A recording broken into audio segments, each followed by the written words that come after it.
Orizzonti ġodda għal Partit Nazzjonalista dan huwa t-titlu tal-editorjal tal-ħamis ta' Times of Malta kif il-Partit Nazzjonalista beda jħejji politika ta' outreach, viżjoni soċjo-ekonomika fit-tul kif ukoll numru ta' proposti li jħarsu l-valuri umani f'soċjetà moderna u l-governanza tajba.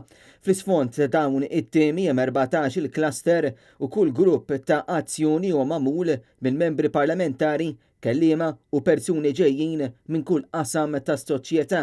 L-editorjal tat-Times jgħid li l-viżjoni tal-Partit Nazzjonalista u tal-kap tal-partit Adrian Delija hija li jkun hemm ħidma għal ġid komuni u tenna li din il-politika setejn biex il-Partit Nazzjonalista jerġa' jikseb il-kredibilità tal-poplu Malti u Awċi.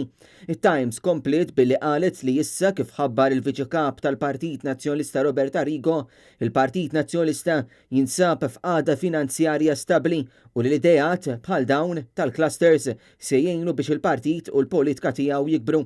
L-editorjal sostna li issa jinsab kollox fidejn il-Partit Nazzjonalista biex juri li l-mod ta' tmexxija tiegħu huwa ferm differenti minn dak ta' Robert Abela.